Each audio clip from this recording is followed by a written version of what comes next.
We're so glad to have you join us today for a conversation with Peggy Pettitt, an engaged, experienced, and utterly innovative theater alumna. Many of Peggy's solo performances are shaped by the style of West African storytelling she learned about and learned to do in Senegal, and we'll hear more about this today. She's intimately familiar with both theater and performance in many shapes and forms. She comes to us from the Blue Mountain Center, and if you Google that, you'll just die of envy. It's in the Adirondacks, and she's joined today by her colleagues, and I hope they'll talk about their collaborative work that they're doing there. So please join me in welcoming them to Backstage. Very quickly, I came to Antioch in I was there from 73 to 77, and I came because a friend, I was interested in theater and a friend had gone there. So that's why I came. And Peggy. Yeah. Well, I came to Antioch because just out of high school, the affirmative action, because of affirmative action, it was possible for me to go to college. And I had three choices. I chose Antioch because there were no grades and you didn't need clothes, not fancy clothes. It was 1969, and it sounded like I stood half a chance of making it there under those conditions. There were many things that I got out of Antioch. The first shock was being on my own and out of my grandmother's gaze. And this gave me a possibility of just being able to be myself or search for myself there, to actually participate in theater, to learn how to take what I had and make it useful. Mm-hmm. And that I didn't have to wait for things to come from outside. That if I wanted to explore a subject, or that was possible. But there were also a lot of distractions at Antioch too in 1969. Yeah, a great many, and so it provided it provided a possibility of strengthening one's own. How can I say, all the things that I had learned from home, and welcoming the new experiences around me. I came from a totally black neighborhood, completely black. I mean, I think the only white person I ever really engaged with in any way was maybe the insurance man, and there was one little girl in our neighborhood who I befriended. But otherwise, when I got to Antioch, it was the first time that that I was in a community that wasn't all black, but I was taken directly to the Black dorm from the airport, and I felt like I had just left the Black dorm. So it was just full of adventures, full of new impressions, and also a particular kind of loneliness. But the students around me were like me. They were a little lost and searching. So yeah, just the average kid. Well, the way I experienced Peggy the first time I saw her on stage, and I'm not sure which one, but I saw you in a play called Show Me a Good Loser and I'll Show You a Loser by Mark now. That was, I think, directed by Downing Kless. Yeah, Downing was so amazing, so open, so warm. And Roger Babb and I did it together. Yeah. It was a whole an ensemble created piece. It really was. It was. Yeah. And the other amazing piece that I saw Peggy do in the Foundry, actually, and I was was God's Trombone. Yes, Dwayne Jones directed that. And yes. that was just an astounding performance. Yeah. I couldn't believe that Peggy was a college student because her maturity as an actor was so apparent. Even then, when you were, just there. I wanted you to maybe tell us a little bit about your encounter with Flo Kennedy and how you got to be working on Black Girl. Well, I think some of you remember Flo Kennedy with the cowboy hat. She was an activist, and she came to Antioch, and I think she saw me perform. And she said to me that if this is a work study program, then when you leave here, you must go to New York and you must audition for this play called Black Girl. And I didn't really get it in the sense that I wasn't sure of myself. I went to New York, and Flo Kennedy had given me someone's phone number. His name was Woody King. And there was a dinner party, and I sung, and I took my shoes off, and I sung Four Women by Nina Simone. And afterwards I was told that I had an audition, and there must have been 300 girls that auditioned for the part of Billie Jean as Black Girl. And I had a few lines, but I was told later it was the way that I said "mud dear" that it rung true, that I wasn't acting.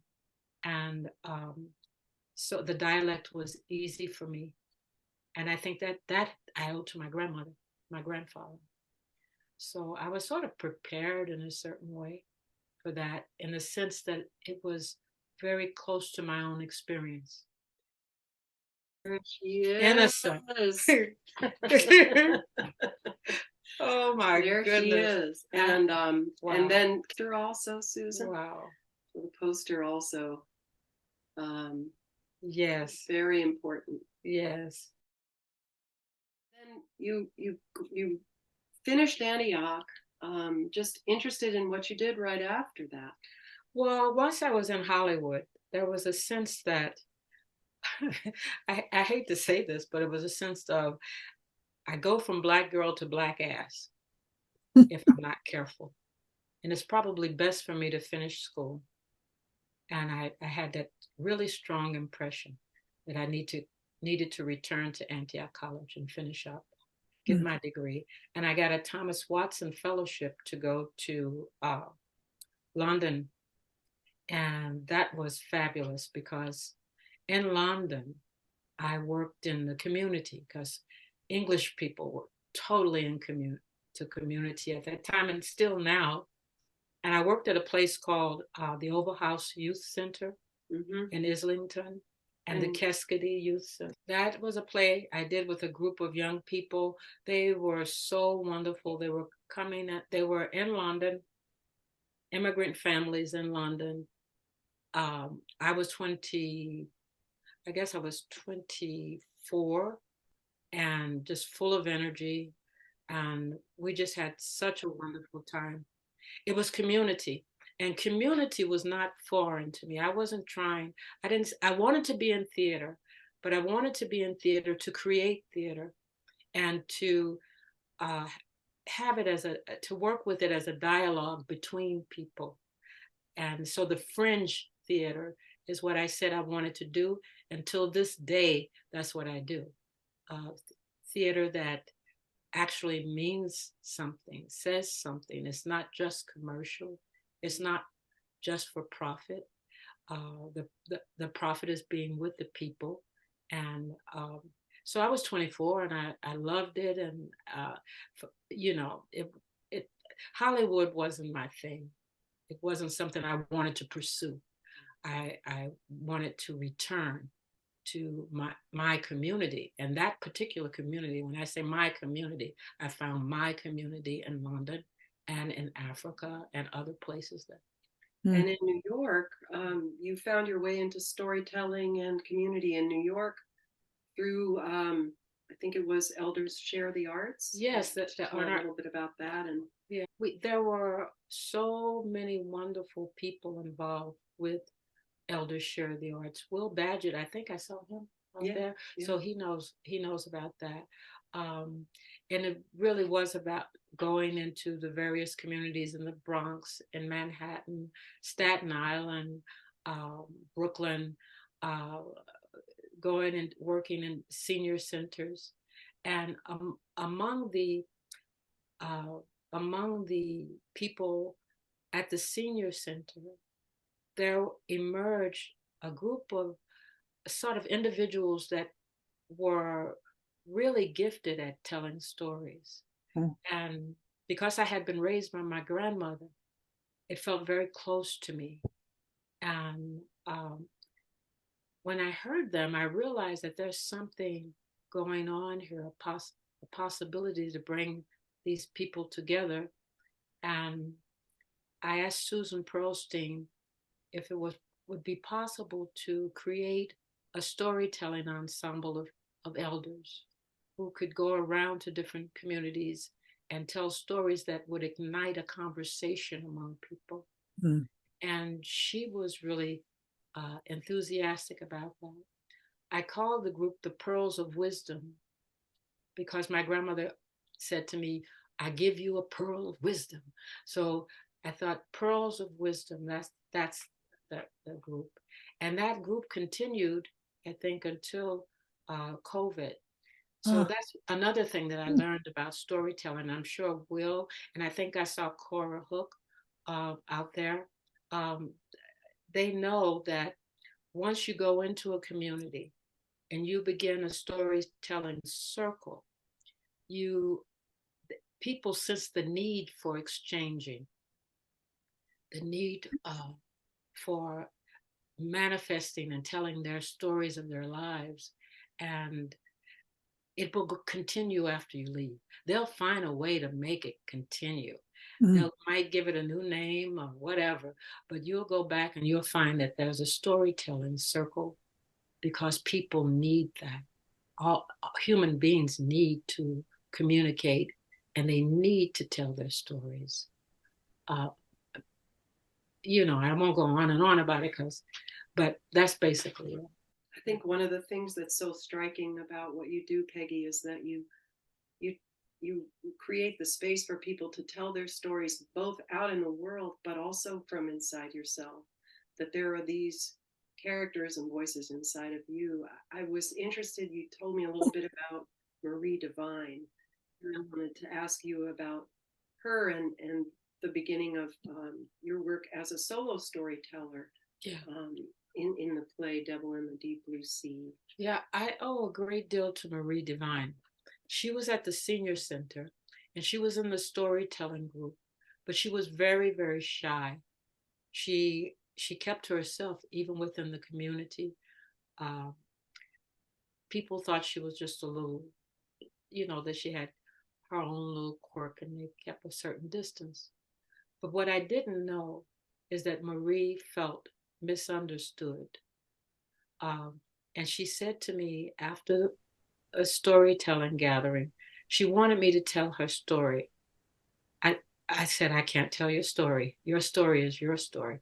She said, but you can tell it the way that it's supposed to be told. Mm. And it was a terrible story. It involved child abuse. And as she told me her story, she lifted her blouse up and I saw her back. And I saw that everything she said was true. And I saw the need for her to to remind people that she had passed through something. She was the hero of her story, that she had survived. And it involved a character that was so different from myself, very, very cold person, and a child abuse. And at the same time, the story was riveting when she told it. I tried to listen. As I was listening, it sounded like a clicking sound went across the floor, and it was so weird in that moment. It was so surreal that I thought, oh, I'm supposed to tell this woman's story. And I hadn't done anything like that. I had only told my own and listened to the stories of others. But there must have been 3 or 4 characters in that story, and I had to get the community to believe that I was those people. And I Mm. told the story, and afterwards, Marie was so glowing. The community, they got her. They understood what she went through. They understood who she was.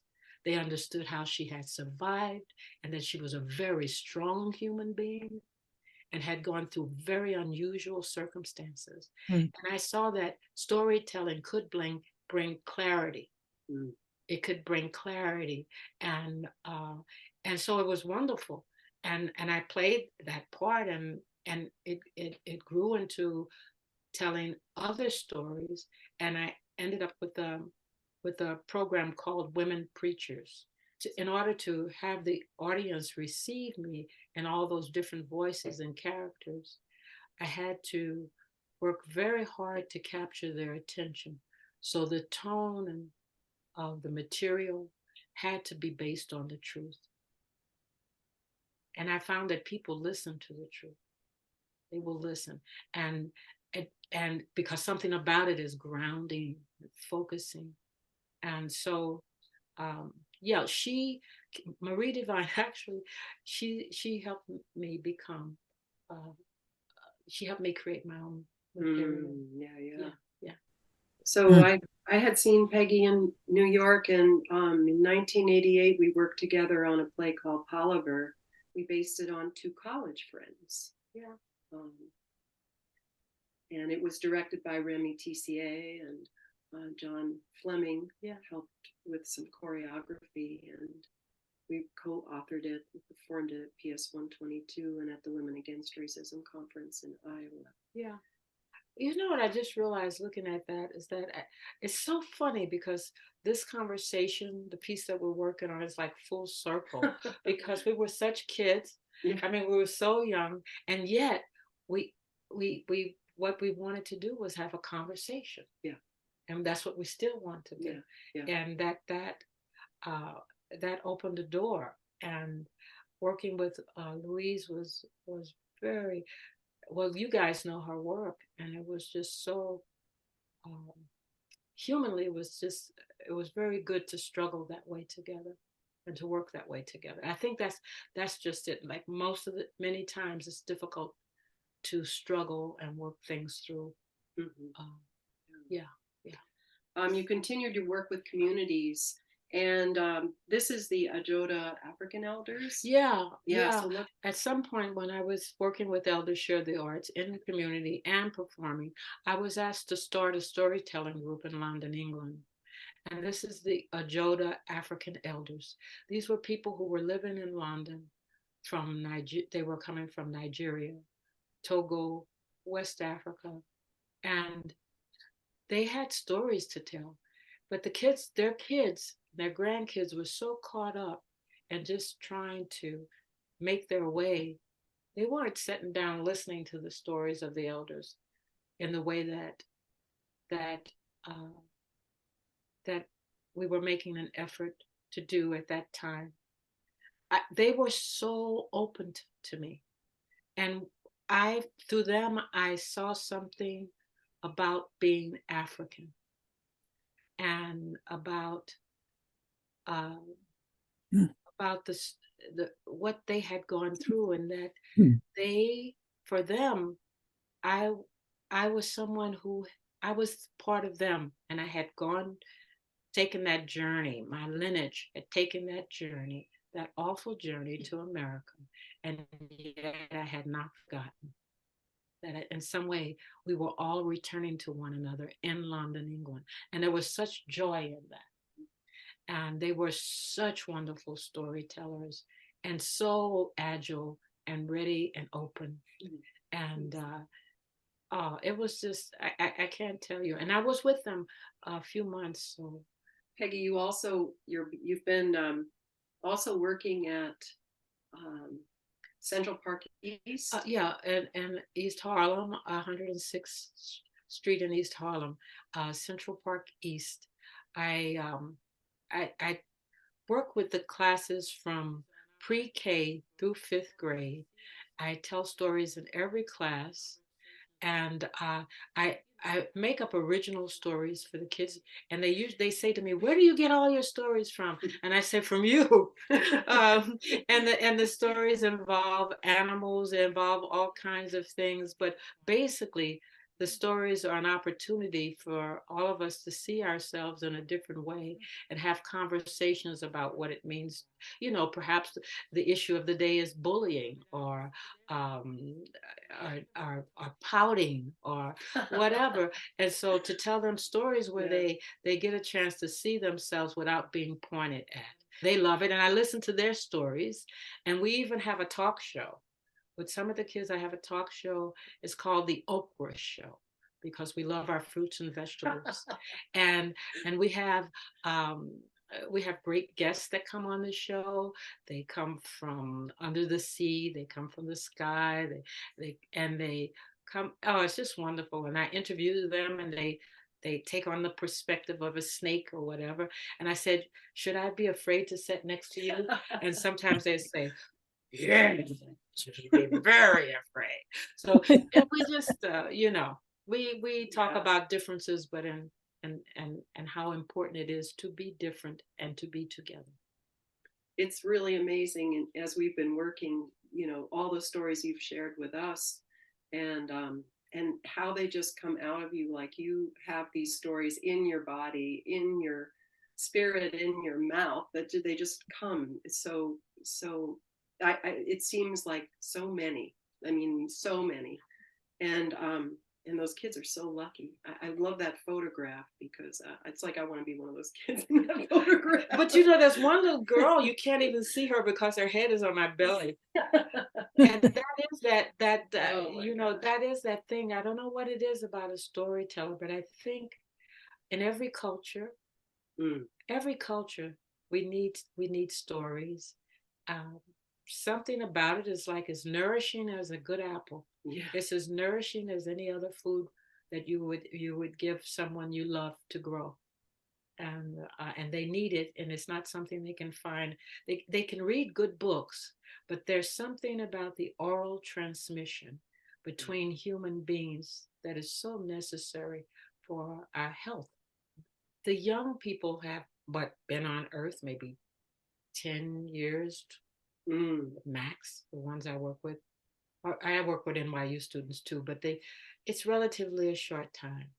And older people are closer to that last part of this earth plane. But there's an openness. There is a wonder that I Mm. find in children, and a wonder that I find in elders, Mm. older people. They're in front of something new, and they're still growing. The young people are still growing, and the elders are still growing. Mm.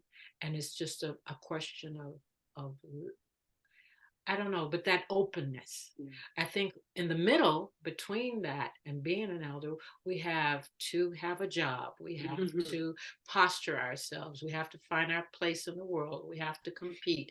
We have a lot of luggage. And I think uh, younger people and older people are maybe a little freer of some things. Their values are different. And they I don't know, something relaxes more. Yeah. I think. I mean, that's been my experience. Thank you.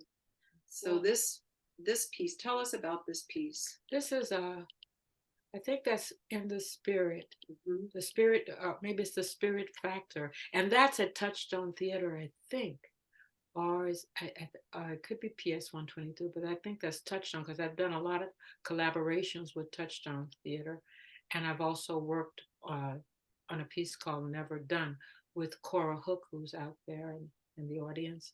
Um, but this piece, I'm playing the part of a young man, Mm-hmm. Lavelle, and um, there are maybe five main characters in the piece, and I have to find the rhythm and the tones for the character. And I remember that when I was preparing this piece, in order to get a sense that this character would be believable, I signed up for a kind of spoken word presentation at the high school. A CPE1 is connected with the high school, so I signed up for that presentation of freestyle rapping, and so the kids laughed. They felt so awkward. This older woman, I must have been 60 or something, signing up to rap to them. They put their heads on the desk. There must have been, I don't know, there was a classroom full of them, and they were too polite to actually say anything bad. They just were embarrassed and put their heads down. And when it was my turn to get up, and I began to rap, and I could see them letting go and setting up and listening and listening and listening and listening. They weren't seeing the old woman anymore. They were listening to the rhythms. Did I have it? Did I get it? And when they started, I knew I had it, and I knew I could play the character well. So they sort of gave me permission to do the gender thing. Yeah. And this image from a work that was about gospel. Yes, that picture was taken in French Guiana, because I did a piece at the Avignon Festival in France, and I had to, in this piece, in order to travel with it and to tell the story, there had to be music. Music was the key, and so the character was a gospel and blues singer, and it was very touching, because when you go to another country and you perform, you're not sure if people will get it. Yeah. And it was amazing, because people really did get it. Yeah. And really felt it. And I remember being in French Guiana, and it's close to the Amazon, and I looked out in the audience, and there were people who really looked like they had come out of the Amazon forest. Their features were so different and so strong. And I saw them, when I saw them tapping their feet and a certain look, I felt that we were together. And that's I think that's the other thing that storytelling has helped me see, is that it's like a drum. When people hear it, they respond. It's organic. It's just natural, and it breaks down a lot of the stuff between us. Cora Hook and I and Hattie, I forget. Cora will tell us later the last name of the other actress, but that's at Touchstone Theater, and at that particular moment, I'm playing my grandmother, who actually did give birth in a field, cotton, and had to keep working. You've continued to make work, to tell stories.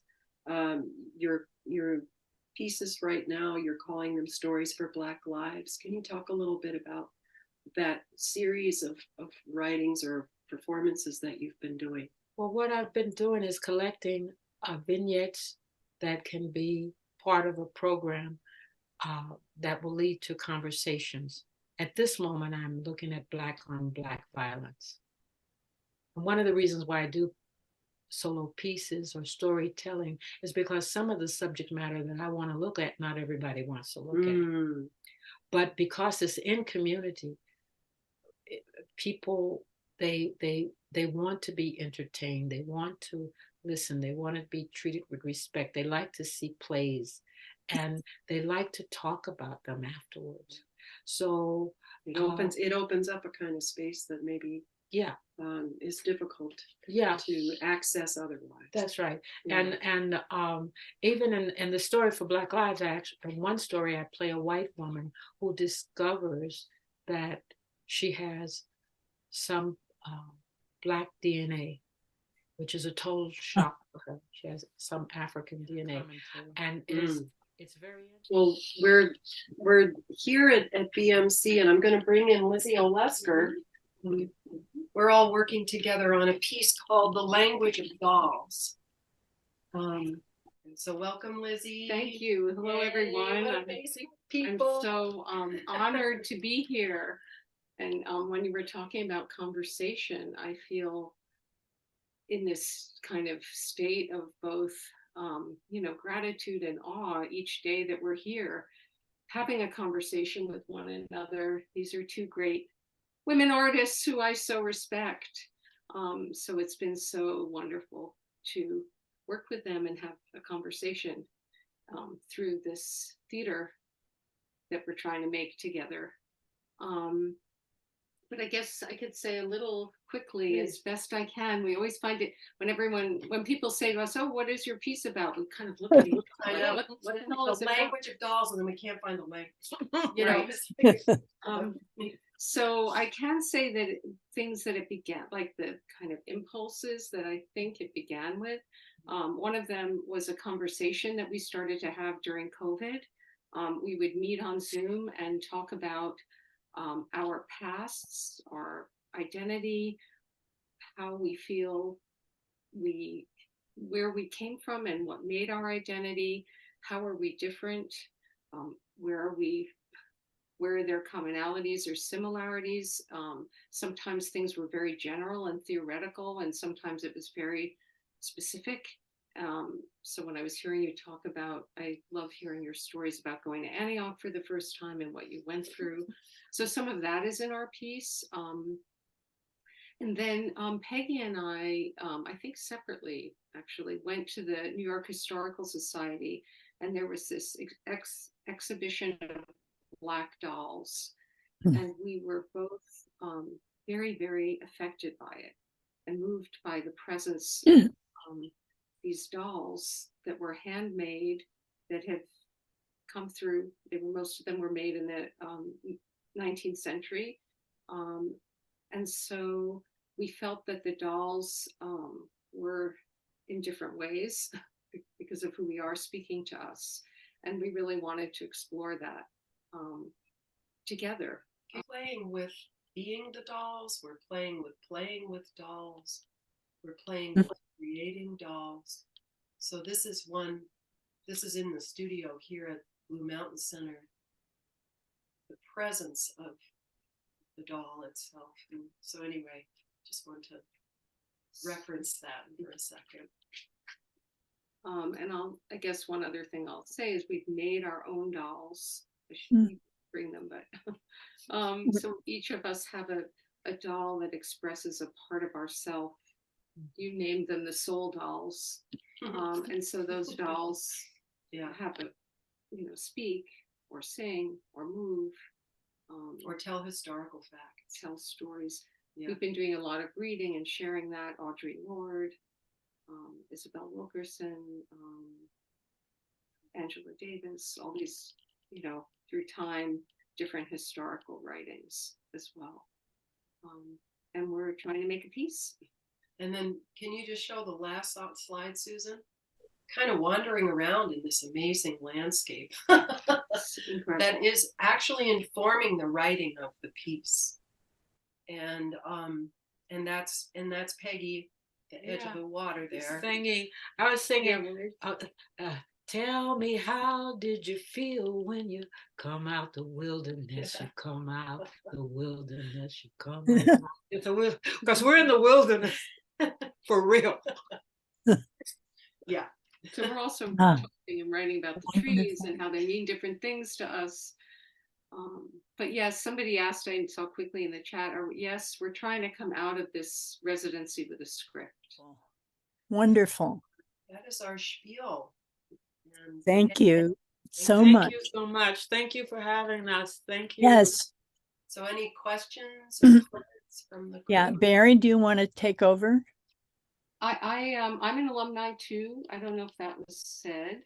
I graduated in 1979 with Cora Hook, and I was there with Will Badgett, and Downing Kless was our mentor and teacher. So I learned how to make work at Antioch. And so now I live in New York City, so we both live in New York, Peggy and I live in Brooklyn. And I am still making theater mainly as a playwright, but starting to perform again. Peggy, when you went to the school, we saw you with all the children around you. Do you go back more is this a one-time thing, or you go every Wednesday? No, I go twice a week. So I go to every single class between from pre-K up to 5th grade. But all the classes then have you once? All the classes have me once in the week. Yes. Got it. Once a week? Yes. What a total treat to have Yeah. a story from Peggy So- once a week. Oh my Well, and God. Peggy, how long have you been working with that school? With that school, consistently, I've worked with other places, but the parents, now you have to understand, this is not a contract. The parents bring me back every year, and it's been now 22 years. Whoa. Oh my goodness. Oh my. Yeah. I just want to say, Get to having see the kids grown up. They grow up and they come back with their own kids, or they send their kids.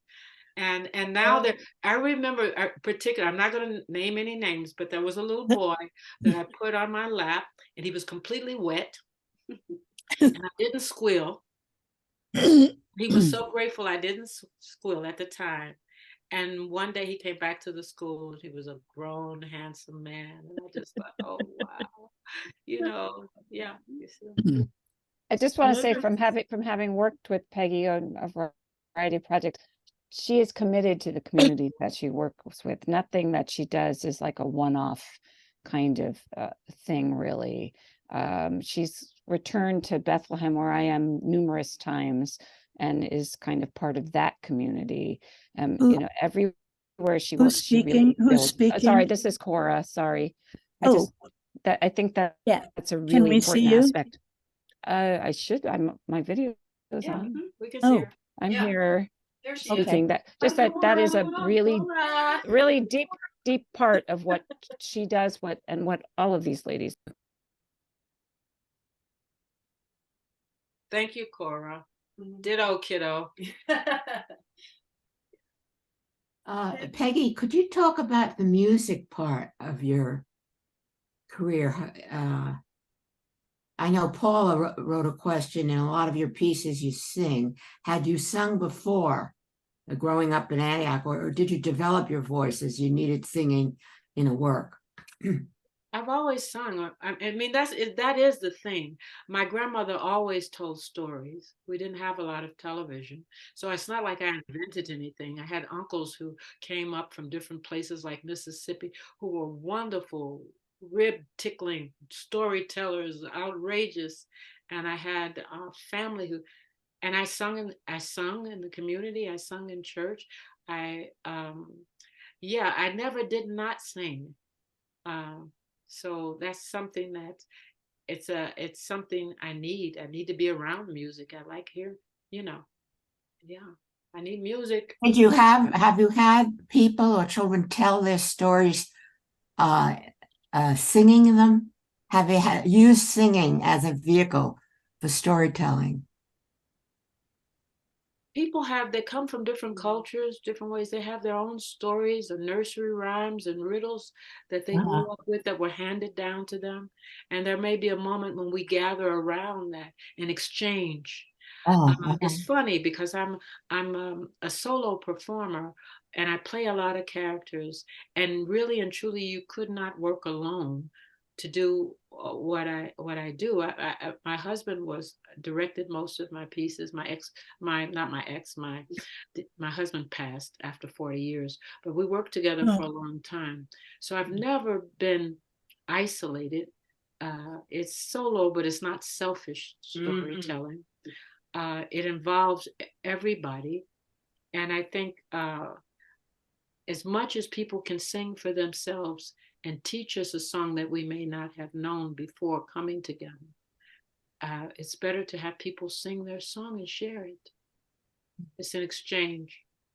And a story circle is about exchange, and it's about listening and it's not. It's a very. It's like gathering around a hearth. Mhm. You know. There's a question here. Do you ever do the storytelling in a company or an organization of people who work together to open up new channels of communication and feelings among them? When I'm called in to do that, yes. And it is the same thing that happened with Marie Divine happens with most people. All of us want to be understood correctly and clearly. And storytelling helps us to understand where our colleagues are coming from, who they are. And and I think once people gather around story, they're never quite the same, just like Marie was not quite the same in her community. Something shifts, an understanding, a door opens. Maybe Peggy, in Congress. Oh, God. I don't think they would come to a stories. They're too busy telling their own stories. I don't think they would. But the Peggy, difficult part would be that we would have to listen. Yeah. That's tough. That's the tough part. Peggy, you said you had a problem when you came to Antioch because you hadn't really been with people who were not from your own community. My roommate in '67 was Sandy Parker from Columbus, Georgia, and there weren't that many African American people on campus. I knew most of them, but there was no one that I can remember, at least in the theater department, when I was there, and I started in the fall of '67 with Marat Saad. So were you one of the first Black actors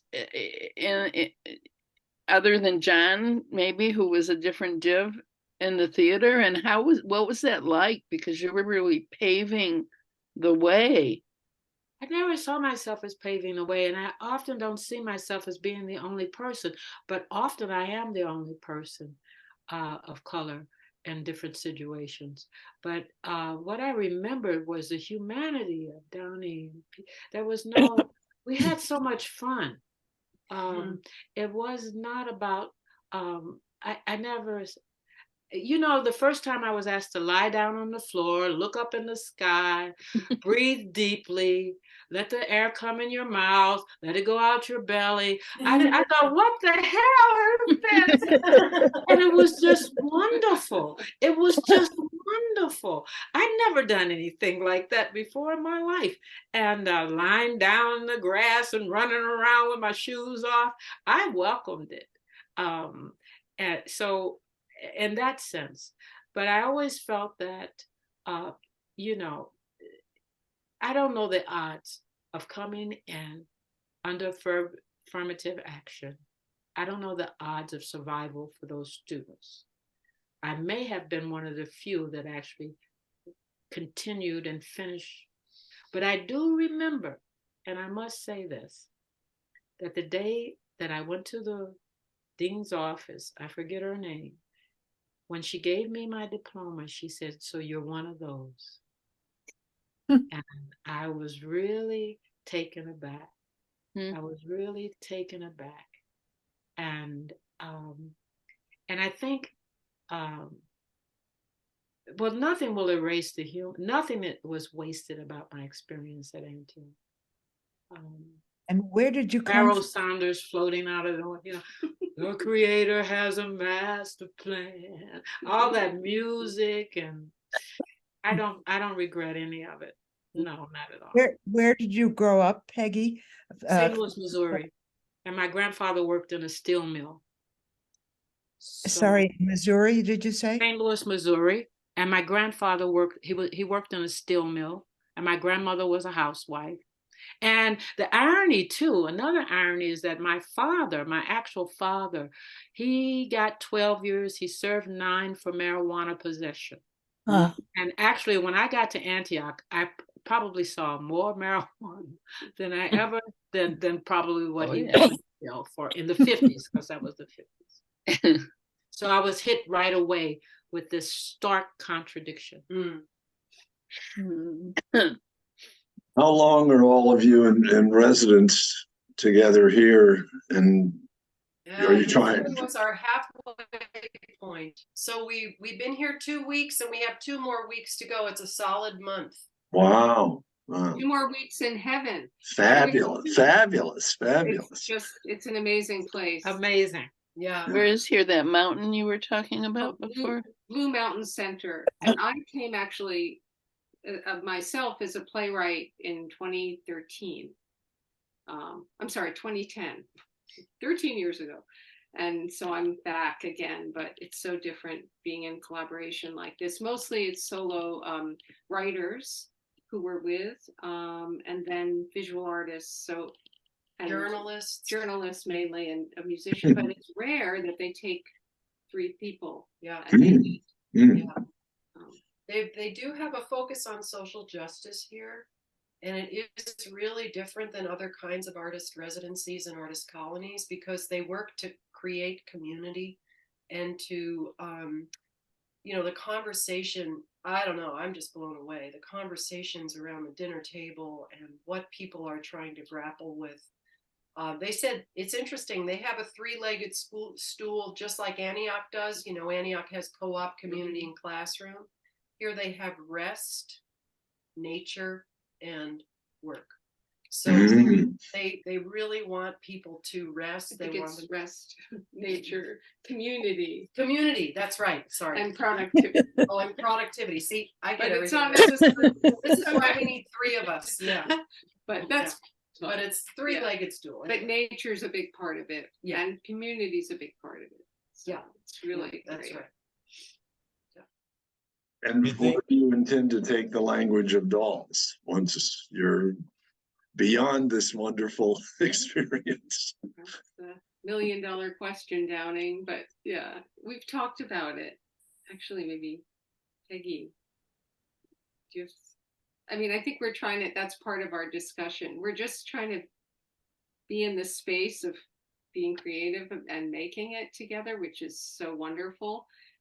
It's come up, like, will we do it in, find theater spaces, go back to Yellow Springs and do it. We'd like to bring it to the Foundry, obviously. Foundry Theater. Yeah, that'd be great. Did they know that the 3 of you were Antiochians when you got this? No, it's been really fun to tell everybody that we all went to college together, and they're kind of like, what? Wow. Because that's incredible. It's incredible. It is incredible. It's kind of amazing, yeah. Well, they kind of took us individually together, if that makes sense, But, yeah. But the other residents are, how did you know? Right. When we say we went to college, the same college, it kind of blows their mind. And we're the seniors, people. Yeah, we're the I'm the oldest one here. I'm the oldest one here. And I won't tell you what age that is. Well, talking about old, you said that when you were in England, Peggy, that you worked with the elders and that their kids weren't that interested in their stories. And I thought about that because sociologically, they always say that the 3rd generation remembers what the 2nd generation forgets. So there may be still hope for those African stories. And I don't know if you're still in contact with those people, but they have continued, and you're right. And there is yes, and maybe it's a little unfair to say that their children were not interested, but maybe what happened was they were dispersed throughout the community, and for the first time they were coming together as a circle and listening to one another, coming from different places in West Africa.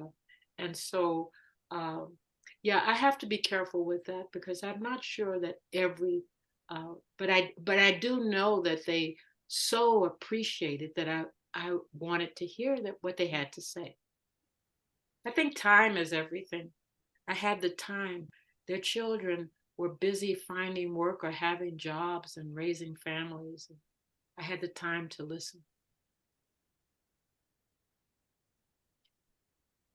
I have a question. Yeah. David Vincent. You mentioned public school 122. How do the public schools seem to facilitate your storytelling? Public School 122? Yes, 122. Oh, PS 122 is that was a performance art center. It was a public school that had been turned into a performance art center. I do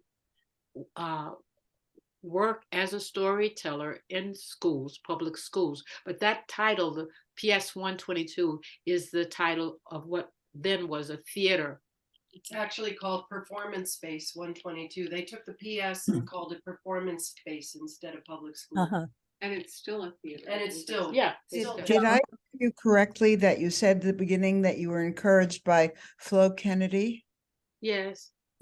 I had met her many, many years ago. I was at a dinner, sat next to her, and a man came over and said, "Oh, you're so famous. You should know that I'm a male chauvinist pig." And Flo Kennedy said, "No, you're not, honey. You're not important enough."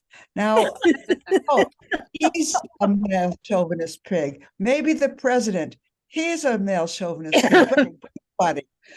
Yeah, she was like that. She was like that. She Or was cool. something Wow. else. She was in a wheelchair, remember? She Mhm. was in a wheelchair. Yeah. Wow.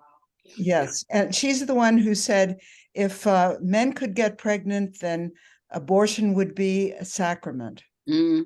Oh, wow. Wow. Wow. Anyway, she was great. I think that needs to be brought back as a bumper sticker. Any last question?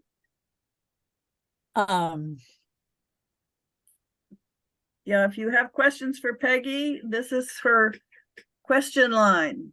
There's 3 T's in a row there. Thank you so much for Paula and Barry for all you're doing and for having us here. Really excited. Thank you. It's been Very wonderful. exciting. It's Thank just you. wonderful. Yeah. Thank you. I could just read this. I just got yesterday from Tony Dosick, went to the theater the other night. This is Yeah. We are yours. proud to Yeah, be they're- seasoned I've been hearing supporters. great things about this. And it was just that, electric, the staging, the singing, and the music. The theater was full of sound as the audience clapped, cheered, and stomped. Chris Westhoff and the staff have done an amazing job of bringing the Foundry fully back to life. We're looking forward to more music, more theater, more performances. What an accomplishment. Oh, that's a great. And that performance was the opening performance of this play, musical, on its national tour. Their first stop on the national tour was Yellow Springs, Ohio. And it's ending in, I think, Lincoln Center. Okay, next month, we have a special program. Many of you knew or have heard of Roy London, who was an Antioch student. He was a child prodigy. He was on a Quiz Kids when he was 5, and he graduated from Antioch at age 20. He went to New York and was immediately involved in theater. And at some point then he went to the West Coast and to Hollywood, where he became a beloved and renowned acting coach. There's a film that was made. He died at age 50. A film made by his partner, Tim Healy, and it features many of the actors and people who worked with him. So you get to hear from Sharon Stone, Gary Shandling, Brad Pitt, this whole raft of people. The film is called Special Thanks to Roy London, and we're going to send you the link to watch it before next month. And then the show itself will be Steve Hendrickson, Callista Hendrickson, and other friends of Roy talking about Roy. So we want you to watch the film. I think it's about 90 minutes, something like that. And just gripping when they talk about how he transformed their fear of a part that they were supposed to do. Anyway, and then in December, we have Chris Westhoff coming to bring us up to date on everything he's been doing. And we hope at that time to announce that we've raised the money we said we would raise.